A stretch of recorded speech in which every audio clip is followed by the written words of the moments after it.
You've got 35 fires to put out today.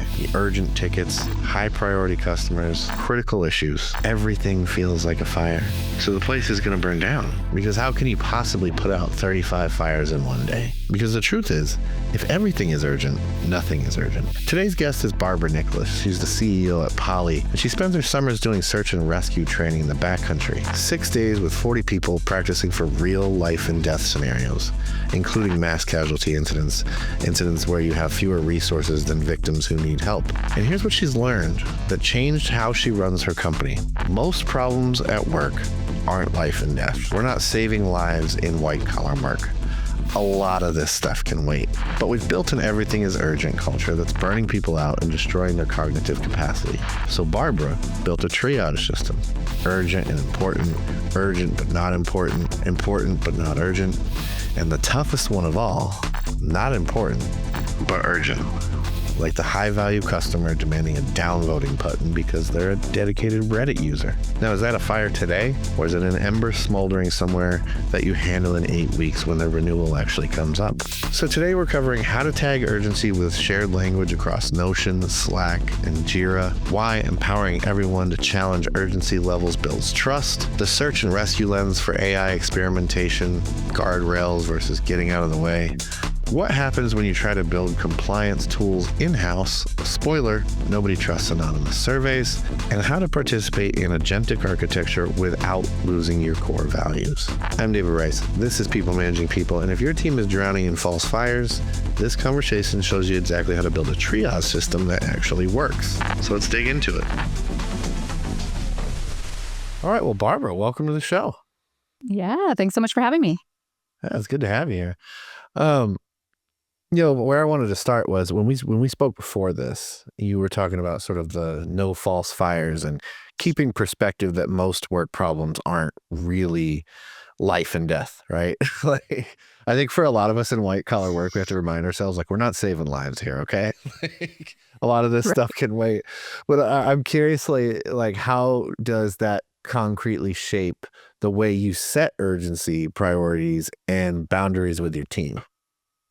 Yeah. I mean, the reason that comes up, the background is I have the good fortune of spending time with a lot of first responders in the area of search and rescue. But a lot of my other volunteers that I get to hang out with all the time are firefighters, people in the medical field. They're out there every day experiencing real life and death realities of, when urgency really matters and really makes a difference. And that's how I think about urgency at Poly. From the top down is the urgency that we're placing on something going to actually make a difference or an impact in the business and the team and the project and the program? Like, is this helping us win? And, it really helps on the front end defining what winning means, right? We all know that as leaders and practitioners of people need to understand the shared goal, but then how do we think about the urgency associated to reaching that goal and the no false fires? That really comes down in like practical application of how we all hang out together on a day-to-day basis at work, of really calling it out and being, I think, in a transparent enough culture and place as a team to say, hey, I question your urgency on this, right? It also starts with an initial system, though, of tagging things with urgency with a shared language.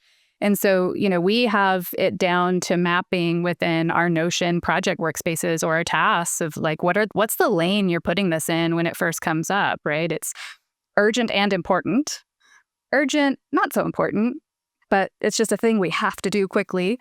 Not important, not urgent, meaning you can probably just ignore that. And then this weird space too of like, it's not important, but it is urgent. Like, that's the tough one where I see with the team of like, I know that this is not important in our ranking to get to our goals, but it is urgent. And then putting in that clear understanding the team of like why you're saying this ticket is urgent, right? This ticket is urgent because it impacts this user experience for this really high value customer. And yes, it's an edge case, and yes, it's an individual customer, but this is something that's super important, to that one person or that one client who's a design partner or, these types of things. So setting the tone and the baseline and then living that through from end to end, whether that's inside Notion, using the shared language in Slack when we're talking about it, using it in our ticketing system in Jira, and empowering everyone to kind of call out and reorganize that too. So if someone places a ticket in and says, hey, this is high urgency, and someone else comes by and says, hey, I'm really wondering why you set this as high. Our standard says this should be medium, so our team should have 5 days to work on this ticket. Those are conversations we actively have in our Slack channels for how we provide, both project outcomes and ticketing support, for our customers. Yeah, I like sort of how you're reframing this here. I think for any HR ops leader listening, like this feels like a very practical way to sort of reset expectations around sort of the everything is urgent culture, right? It sounds like you're trying to protect people's cognitive load as much as their time, right? I'm wondering, like, can you kind of walk me through maybe a situation where the team felt a fire and you use this framework to like dial it back or reframe it? Yeah, we could all use this. Yeah, absolutely. And I think you're right. Like that cognitive, because if everything's urgent, then nothing's urgent, right? And if everything's a fire, then you're overwhelmed and the place is going to burn down, because how can the people we have on hand possibly put out, 35 fires in one day? So, in terms of practical application, an example I can use, and I think it's that scenario is hinting at of, you've got a major customer, big book of business. Right. We show up for them and we really care about the pain points that they might experience. And they have some sort of like unique edge case to how they're using our software product. Right. They're like, hey, we use you in our town hall for your Q&A solution. And we really think that it sucks that you don't have a downvoting button. And a competitor has a downvoting button. You guys have upvoting, but you don't have downvoting. And I'm really, really irritated by that. And I don't know if I'm going to continue to use you in my town halls. That's a big deal, right? Because that's a core use case of that contract. And so you've got your CSM being like, hey, man, this is a fire for me because I'm not going to meet my goals as a CSM of keeping this really important customer happy. But it's, is that a fire in the business as a whole? And so you have to do, different levels of modeling, right? So when I worked with that CSM, and that's a real scenario of someone being like, if you don't have downvoting, like I don't want to use your tool. and working with that CSM and saying, okay, well, when's the renewal? How much time do we have, right? Is it really that urgent today? Like, yes, we want to help them win, the customer win, feel good, all of that. But if you're going to come over to the product team and drop that in urgent product feedback that says we need to potentially pick this up on our roadmap and deprioritize something else, we really need to understand the short-term impact, because if it's not short-term impact, it's not a fire, right? Maybe it's a ember smoldering somewhere. Right? Like, and we want to pay attention to it. So now it's in maybe the renewal's not for 6 months. And maybe their next town hall that they're not planning on hosting is not for another month. So now you're putting that in that, it's important, but it's not urgent. And so I'm not going to go disrupt my other team's workflow today and distract them from the things that they're focused on because I'm dropping this potential fire in their lap. I'm organizing the work. I'm sending it over with appropriate urgency that says, yes, this is important, but we've got about 8 weeks to handle this situation. So let's not freak out. Well, the downvoting, I'm like, man, they must be a really dedicated Reddit user. That's probably their favorite platform. Funny enough, like downvoting is now coming soon. So, wow, you gotta like it. I love it when you get a good customer feedback and actually listen. So. Yeah. Your search and rescue triage lens that you were given there kind of at the beginning, I find that fascinating. I'm curious, how do you translate concepts like tagging and triaging into sort of day-to-day decisions about AI experiments and like the risks involved and when leaders should step in versus maybe get out of the way? Yeah. So, the background on that, right? And kind of the lens, or when I talk about triaging, and I'll openly use that word, right? You have to have shared language. And so I get the opportunity every summer to go out and do extensive training for about 6 days in the backcountry with a group of, 40 individuals in search and rescue. And we are roughing it and practicing for real life scenarios. And one of those real life scenarios is an MCI, a mass casualty incident. So what do you do as a search and rescue team if you say, you're called out to support something like one of the scenarios we run is like a plane crash in the mountains. What do you do? And ultimately what a MCI is, you have less resources than victims that need your help, right? And how I think about that right now in this like AI world, and how I think about that triaging lens, and even before AI, right? Like we're all doing a lot with less. I think there's been a trend in that in business for quite some time. Yeah. It's a lot of the leaders' favorite phrase. Right.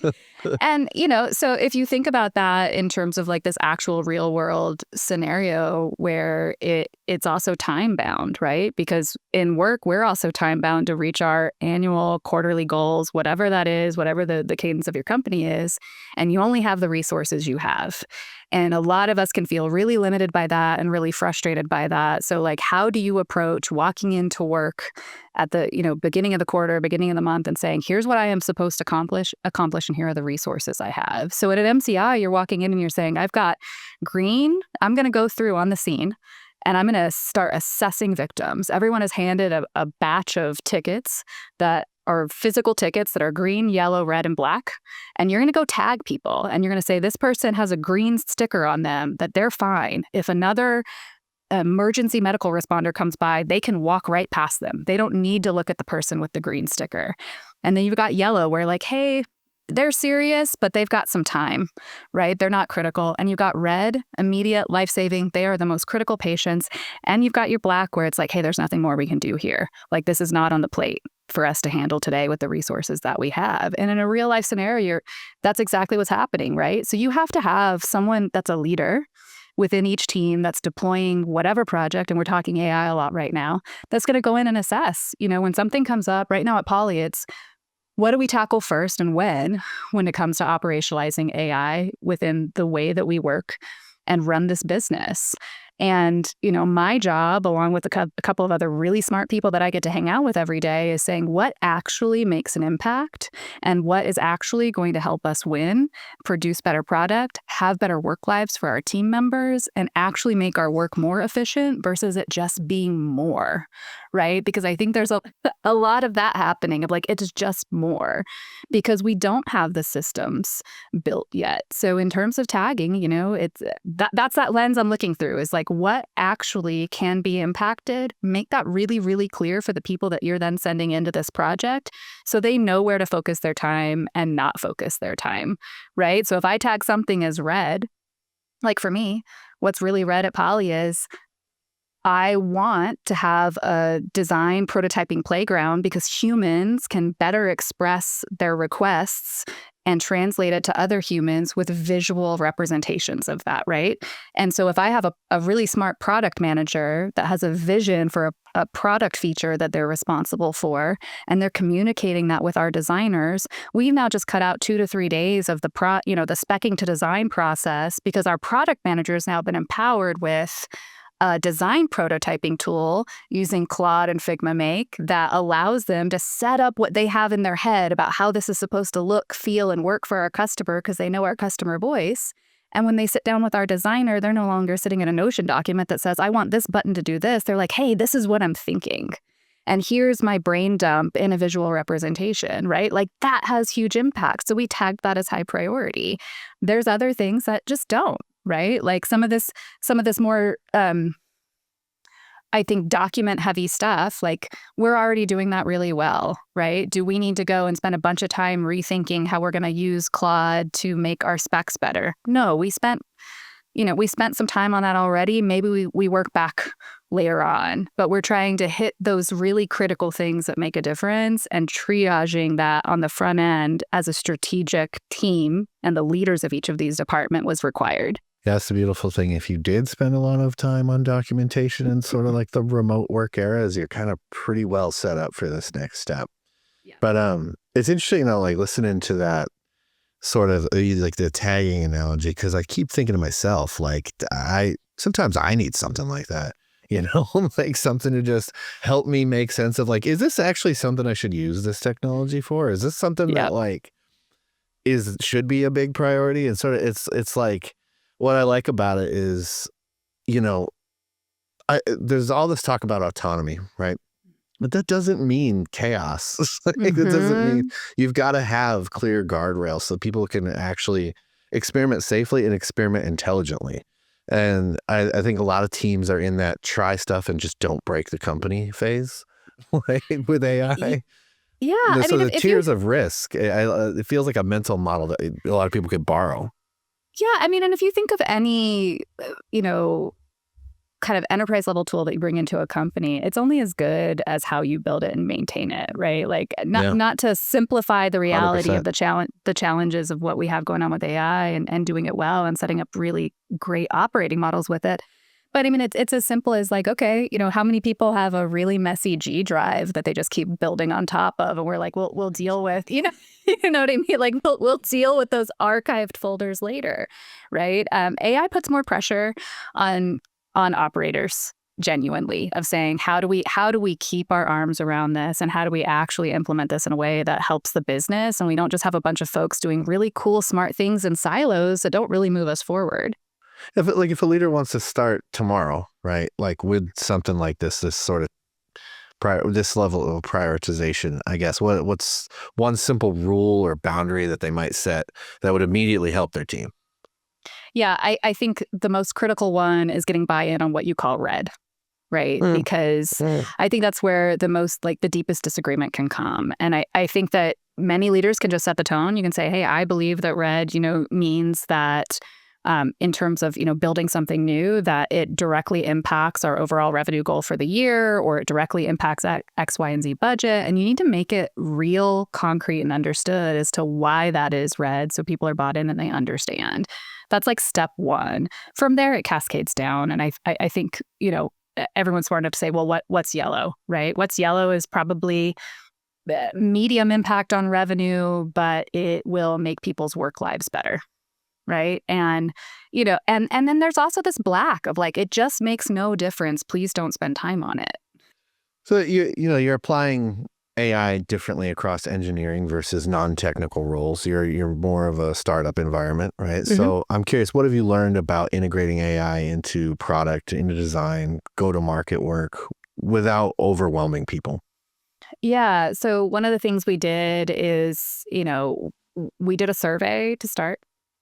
But we're very poly of us, right, to do a survey. And it was, about 12 questions. And that's a long survey. And I'm an advocate for a short survey. But really understanding people's baseline and understanding how they're already using it, and understanding what they've already imagined it might solve for them in their jobs, right? Because no one knows better the pain points of your team's daily work than the people that are in it. And so that is actually where we spent a lot of our time in discovery on our initial kind of intro survey before we went into kind of project ideation and kickoff of what we would address first.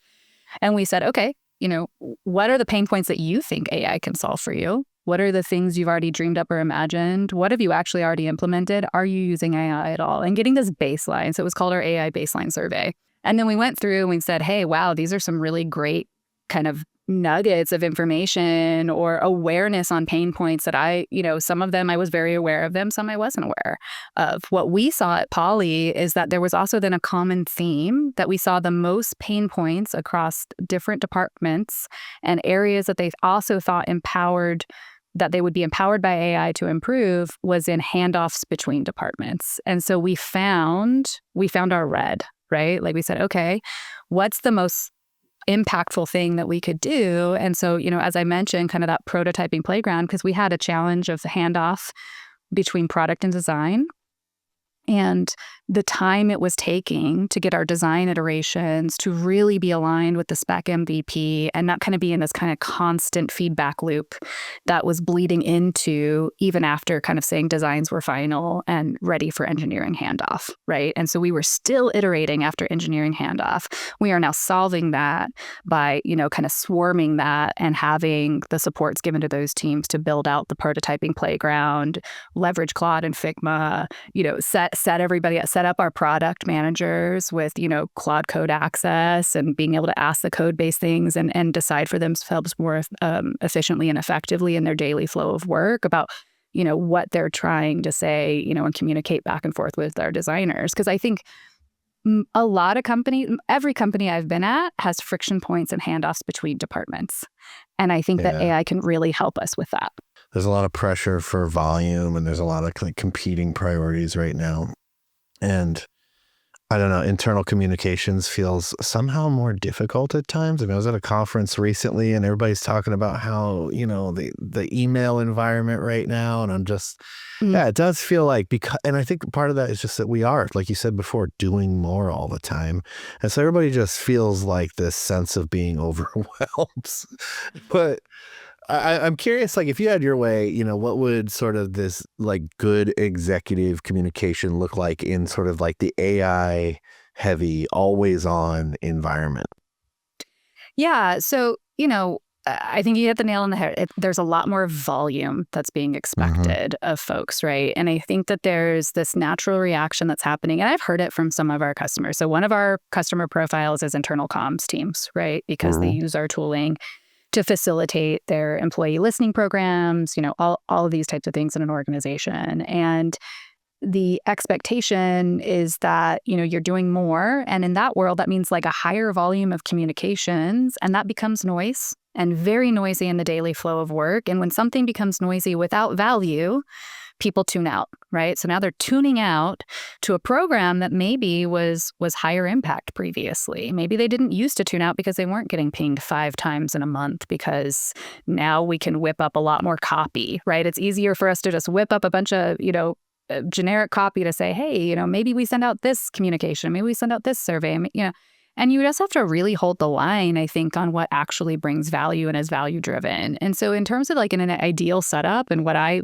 do here at Poly is this balance of synchronous and asynchronous communications and open listening, right? So with all of the stuff that we're pushing out, right, because AI is helping us push a ton stuff faster, we can't forget that there is this area that we need to continue to pull people in when it comes from an employee experience and listening perspective. And so that's also, in my opinion, very much like meeting people where they are and making it easy and effective for them when they're coming up for air to provide their opinions, to ask their questions, to make that friction free. And so, in the Slack world, the remote, the hybrid teams, my ideal solution of what a month of company generated employee content looks like is I have an always on AMA box that just lives in Slack that the team can drop questions into me at any time, and I answer them asynchronously and publicly with transparency in that Slack channel that people can go back to anytime.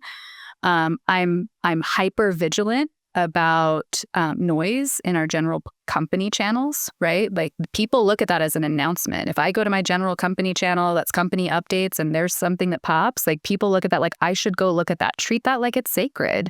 Don't flood it with noise and nonsense because you're just experimenting with AI.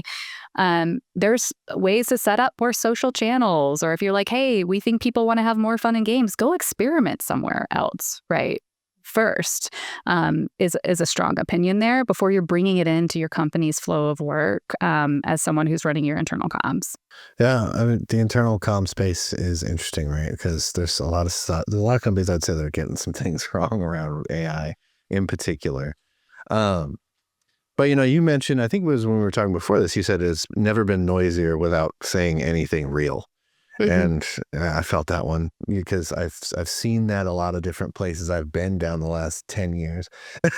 So Yeah. I'm curious, what are some concrete examples of leadership feeder that you see? And how can HR and comms teams push leaders towards, getting more meaningful messages to their employees?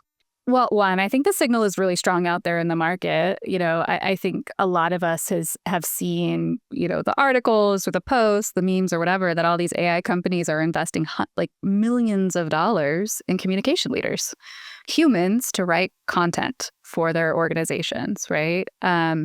So, what I see is that a lot of people are really excited to have a tool to kind of be their co-pilot, to write their messaging and fine tune it. And it now sounds completely unhuman, right? In terms of the content that you're putting out to your team members. And we can sniff it out. Like we all can. The email that comes over, the message that's dropped in the Slack channel. I'm like, I wonder how long this person spent talking to ChatGPT until they got to their final round, right? Like, and so, I really, really encourage internal comms leaders and anyone in that communication space to ask themselves, like, how many iterations were you doing before? And how often were you using another person as a sounding board to say, does this word sound right?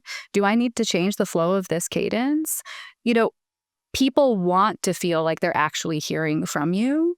Have that take a beat. Like, yes, validate content, do research, have these tools help you, be more efficient, but then formulate your opinion and to communicate as a person. Like that is the job of internal communications, is to translate all of this really big stuff to help humans, feel a certain way about it, right? Whether that's your company had a reorg. Now the job is sounding really human, but clear and concise about what's happening. And AI is going to glaze over and tell you like, hey, you're super smart. That sounds wonderful. And it doesn't sound like a person.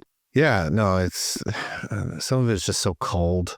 And like, I love that you called it out, because like it's comforting for people to hear a CEO say, we don't always need more talking, right? but like prompt a human moment. Like, I'm curious, have you ever caught yourself slipping into leadership theater and had to stop and course correct? Because I think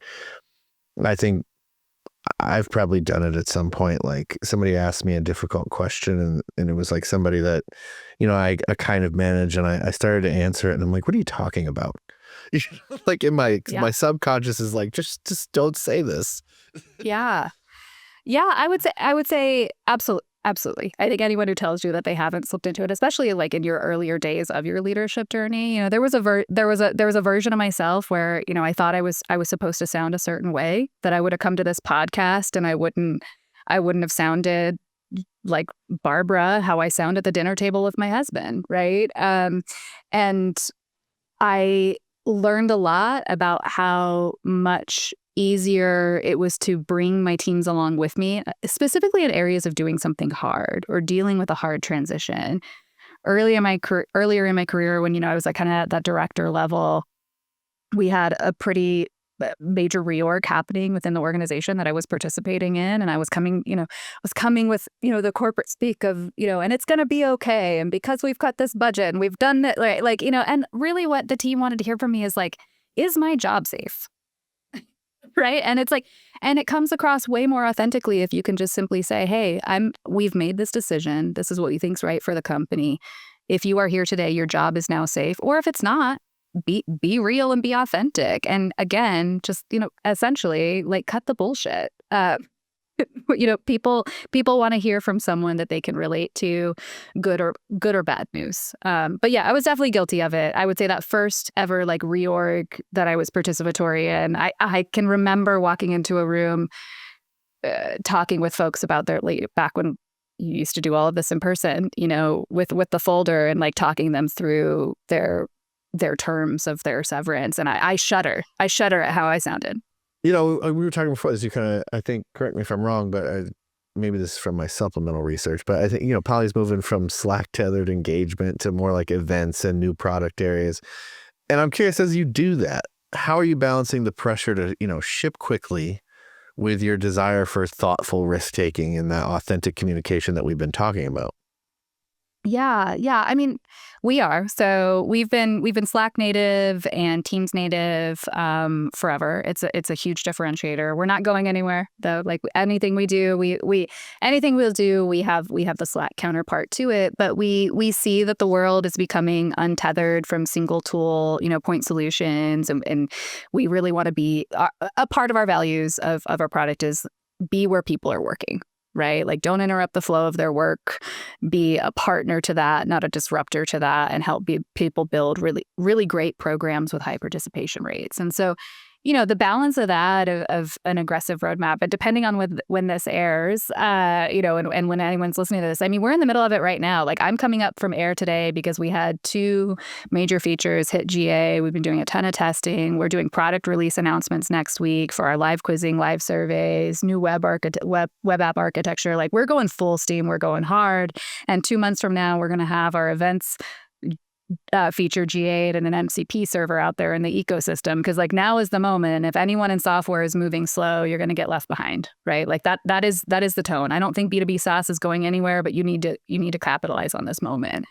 The balance of that is, again, being really human and understanding that there is not just the pressure inside of Poly about what we're trying to accomplish.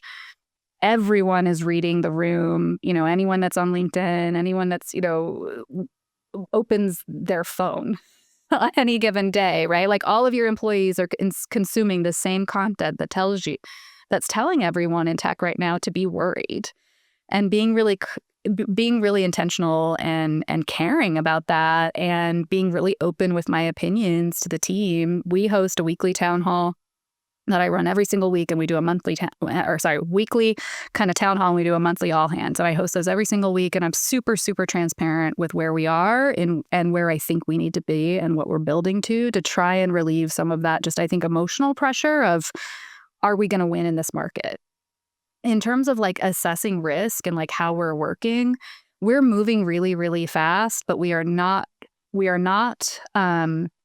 compromising on quality. And so when we had our annual kickoff and we did our in-person offsite, and I set kind of 3 top goals for the business, because we know this is coming, is like, okay, here's our revenue goal of growth. Here's all the product we got to build to get there. But one of our top 3 goals is holding the line on our quality bar and ensuring that we are instilling enough time in every one of our roadmap items for quality QAing, testing, feedback, experimentation from our CX team to find those edge cases, and not sacrificing on the imperative, like, human components of a successful product release, while we are absolutely pushing hard. Our engineers have been using Cursor. Last year, we just switched to Claude Code. Like, they are amazing. Like, they're The tools are incredible. yeah. I mean, and the team is pumping out amazing stuff. But we had to really say, okay, then where are we creating our own problems? Where is the risk that we're creating for ourselves? And it was if we were willing to move that quality bar for what quality at release meant. Well, I think that, what you're talking about, what I think is interesting is it requires a certain level of honesty, right? And you got to be about, because you said, you're really being transparent, but like part of that is recognizing resource constraints. And we don't get to throw a body at all the bodies we want at these problems anymore, right? So you have to be very intentional. And this is where that prioritization piece that we talked about, and learning, like, all right, if we're going to do all this and we're not going to sacrifice on quality, then where does the technology actually come in? Because it may not just be the kind of tasks that everybody's using it for right now, which are very productivity focused, very, task oriented. And like you mentioned, working with PMs, designers, other non-engineering folks. I'm curious, like, what's working for them? What's fallen flat? And like, what's really been the big differentiators for them? I would say about 50% along the path, and I'm being a little generous, of what I envision at the end of, because we have it built as an internal project of standing up the AI operating model of how we do work at Poly. Like, that is a project that I have a project manager on that is supporting the facilitation of how we use AI extensively across the teams. And so, with that saying, we're about 50% of the way there. The biggest impacts we've seen right now are in product and design, because that's where we've focused a majority of our time outside of engineering, in terms of standing up what is a prototyping playground that any one of our product managers, myself, our CX team, can go in and play with features before they're even sitting with the engineers, of like the look, feel, the user journeys. We're getting better, higher quality feedback from our CX team members that participate in giving customer feedback associated to how we design, features before they go to engineering. On the CX side of the house, it's really helped with support. So, we're a HubSpot organization. We invested time in standing up, the chatbots and really reducing the volume of our kind of tier 1 low-level tickets. And it helped us kind of audit our help center. It said, hey, I'm consistently getting questions and I don't have a great answer for X, Y, and Z. And it was like, great. Like, let's go and, make our help center more robust so a human can stop touching these really low-level tickets because, wow, we identified a gap that our customer could have been way more self-sufficient because our customers don't want to go back and forth with a support ticket, multiple times over 2 days. They want to talk to a chat bot and get the answer, today. And so as of today, as we're recording, product design and customer support and success has been heavily impacted by layering in, different AI tooling. That's an interesting time for SaaS, right? Like you're seeing a shift from competing mostly around tooling and UX. And now it's like you're competing on relationships and trust and reputation, right? So what does that practically mean for how you as a leader invest in support, invest in customer success and brand in this AI world? Yeah, it's interesting, right? Because I just said, we've deeply impacted the practice of customer support, and we're trying to touch less tickets.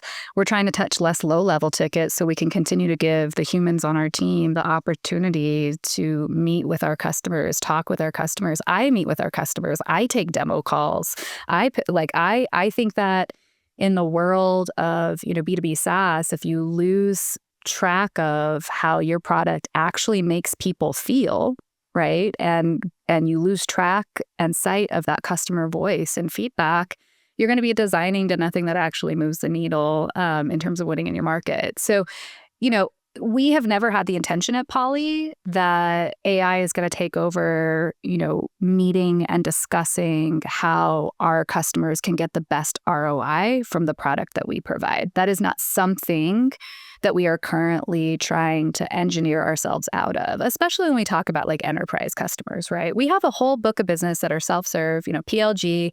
They want to go buy a license. They really don't want to talk to us, right? They're like, I know exactly what I want to do, right? Like, I know exactly what I want to do. I want to swipe my credit card and I want to run trivia at my next all hands and I want to run a Q&A and I've got this and I know what I'm doing. And your help center and your chatbot should be like chef's kiss, right? I should be able to be independently able to use your tool. And so that's where we're investing our time. But when we have folks that really have a deeper need, a deeper use case to have Poly be a part of important programs in your organization, that is human to human driven, right? Like one of the recent calls that I got on was with an organization that's, trying to tackle on the HR side, right? Like open enrollment period, right? Where you're just trying to make sure everybody has the information that they need, they're responding, they're checking their stuff off, like all this stuff. And you have this HRBP that's their job every day. And they're being told consistently year over year that people are dissatisfied with that process or so-and-so didn't have whatever information, whatever the feedback is that they're giving. A chatbot's not going to understand the pain and urgency that HRBP is feeling because open enrollment starts in 30 days and they're tasked with making it better, right? And so taking out that human connection of working with someone to like really build a program, in my opinion, would be a shame. And, that's where I encourage my CSMs and my head of customer success and myself to continue to spend time with our customers to help them build things that make them feel a way, but also is creating the cultural moments within their organization that they intended to create, right? Because when we talk about engagement and culture, the outcome that we're also looking for is how are you making the people within your organization feel at the end of this, right? And that's why we send out those NPS surveys. That's why we have the pulse checks, right? How are we ever going to really, in my opinion, right? And, the chat can tell me I'm wrong, but like, I can't see that, ChatGPT or Claude is going to anytime soon really understand and empathize with the pain point of someone trying to build something that's really hard and has always been hard. Like open enrollment is hard, employee comms is hard, reorg communications is hard. It's like anything else with it, right? Like it can tell you a lot of useful information, but like, what do you do with it? That still comes down to you. That still comes down to your people's ability to apply that information to whatever context it's needed in. It's like, there's a lot of anxiety that goes around, like kind of the, are we even going to be needed narrative that gets thrown. And I hear that a lot from software teams right now, like people who dumped their, late teens and early 20s into becoming this. And I can understand the anxiety. I really do. Yeah, you have a generation of people that were sold, I think especially the millennial generation, right? That were sold on like, go into tech, go to college, go into tech, like you're going to be all right, right? Like coding, and math, and STEM. And it's hard, right? Because we can't deny that the rug is being pulled out a little bit in terms of if your perspective is, I didn't expect this to change. I expected to be able to kind of just do this the way I've always done it. So my partner is actually an engineer, and, I'm watching him kind of navigate that as well. And it really is, the folks that are going to get left behind, in my opinion, are the folks that aren't finding a way to embrace it. And I think that organizations can also then say, okay, we know that people are feeling this way. People are absolutely expressing that they're worried about job loss. They're going to get left behind. They also have a full-time job that they need to do for you, and you're telling them to do more. So how are we slicing out time for people to learn about these tools, become power users of these tools, and integrate it into their daily work? And that's not just engineers, that's across the board, right? So if you want your HR team to be using AI to be more effective, are you giving them the time to experiment and learn how to do this well, and not do it in a way that then, diminishes the actual output of the work that they do in your business? And you could say that on the engineering side too, right? Of like, the fear of, do we have a bunch of sloppy code, or are we going to have security issues, right? Like you have to if you want your organization to truly benefit from this gift that we've been given, that's going to, make us all be, 10x, 100x, than we were 2 years ago. The humans are still behind it right now, and you need to slice out that time and invest in them to become, the expert practitioners. I mean, it's interesting because there's not a lot. It's not just a lot of fear about our jobs disappearing, but in SaaS, you've also got another fear that's compounding. It's like this idea that everybody's going to build their own tools, right? Yeah. Ever since the vibe coding software came out, everybody's like, oh my God, everyone will just build anything. I'm curious, how are you talking with your team specifically and your customers about where AI actually does threaten SaaS products versus where it really more so strengthens them than anything? Yeah. I mean, so I'm an operator and project manager by background, right? I also, as I've mentioned, like to spend my time out in the real world doing real world things, and remembering that I don't just live in this bubble of B2B SaaS and tech. And so I'm a realist in how I talk about it. Will some people go and vibe code up a cool solution to send a simple poll in Slack? 100%, right? And what I say to my team is that, we love that right now, sometimes people might swipe their credit card to buy a single license of Poly to go send a basic poll in Slack. Is that the person that was going to be a diehard Poly fan and consistently renew with us and expand their licenses and expand their use cases with us? Probably not, because we do so much more, right? And when we talk about the things that might be getting consumed right now, and that build versus buy, it is more of those simplistic use cases that don't really have like company level impact or programmatic uses within teams. And so Poly is, the roadmap that we just talked about is we're going all in on how do we better support end-to-end programs for our customers. And,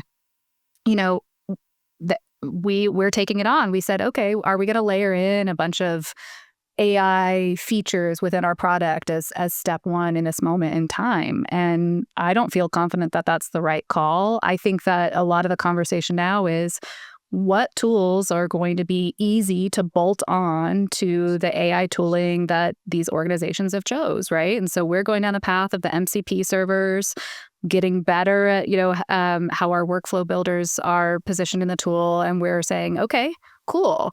You can keep Poly in your workflow, and we easily bolt on to whether, you're a Claude, your house of Claude, your house of, ChatGPT, whatever you've decided. And now, you're able to make sure that we're a part of that conversation within an organization of like, because what I envision, right, when I go through the procurement process with these organizations is there's a checklist of like any software, right? Like, does it do these things we need it to do? And one of those big check marks is going to be, can it connect to our AI tooling of choice? And anyone that's not thinking about that, I think, is a little remiss to not allow themselves to be able to, check that off on the procurement checklist. It's like AI, you may lower the barrier to building the tools, but one thing I think is we've got to remember here is like there's still a human experience around buying a tool, having it. Like if somebody's vibe coded something, that's awesome. But if I want it to expand, or if I think like, well, I'd like to use it in this way and I'm not really sure I understand how, who do I call about that? You know what I mean? Like, who am I going to talk to that's going to help me develop that if it is maybe something custom? And where we've got to sort of lean in and take comfort from the fact that the human skills that can't be automated, it's still an important part of customer success. So there's still going to be a demand for it. We should all feel a little bit better about that, I think.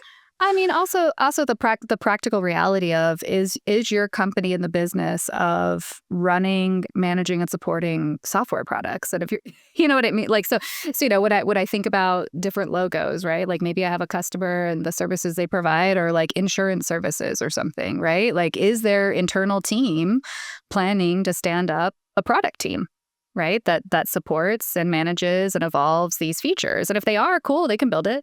But that's a big investment, right?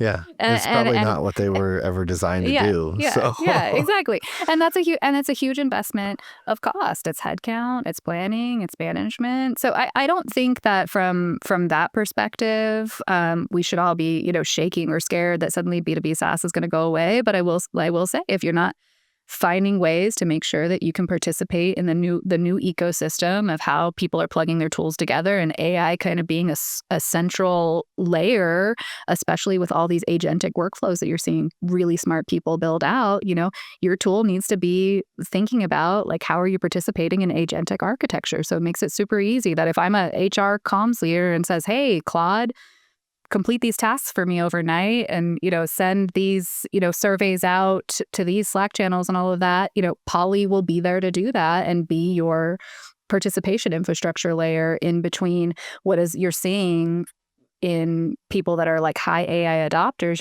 They're opening up Claude first to start their day, right? And if their Poly app is right there with them, that's not a really big change in how they've typically worked. And so we're not creating more friction for them. We're showing up where they're working. Well, I think there's another piece that I've been hearing at like conferences that I go to lately, and it's people want to know, how did it make that decision? They want to know, like, whatever it did, what were the triggers, like very technical information on like, how did it decide to do that? And kind of regardless of what the technology is. And I think that, like if you're vibe coding something, do you actually know? Like, I mean, I've vibe coded a ton of stuff. I can't tell you how it did it. I just know that it looks cool when I'm done. Valid, right? Like, is it... Well, especially if it's anything that has like a compliance regulatory sort of aspect to it, you have to be able to have that. Well, and you got to think about that too, right? Like, again, like, what is your company's like mission and purpose that like you're trying to go out there and tackle? Or if you're an insurance company, is your company's purpose to create its own compliance trading module and survey system? No, right? Like, are you suddenly going into that as like a vertical of what you're trying to sell? You're not, right? And so what I also talk about with our team at Poly, if I bring it back to that, is there are some things that at the core of what companies need to do that you're not going to bring in-house because there are trust, compliance, and regulation issues with that, right? So when I think about one of the top use cases, a tried and true feature at Poly of anonymity, right? That you can send out a survey or you can have a Q&A that actually, has anonymous responses. What employee is going to feel that if you vibe code that in-house, and now it's owned in-house, that your responses are anonymous. And you know what I mean? Like, now you've taken away the actual like value proposition of sending out that anonymous survey and you've eroded the intention of even sending that survey out, right? So, again, I'm a realist. There are things that can be consumed 100%. You want to send a lunch poll and you want to vibe code some cool thing that has a fun company vibe, and someone on your team's really passionate about that, to arrange that. I can see it. I can't see when you come down to really important compliance or employee sentiment, use cases that we get consumed in-house. Well, Barbara, it's been great having you on the podcast today. I've really enjoyed this discussion. Yeah, it was great to be here. All right. Well, listeners, if you haven't done so already, head on over to peoplemanagingpeople.com/subscribe, get signed up for the newsletter. And until next time, give yourself a triage system. It's a good idea. Start tagging your priorities differently.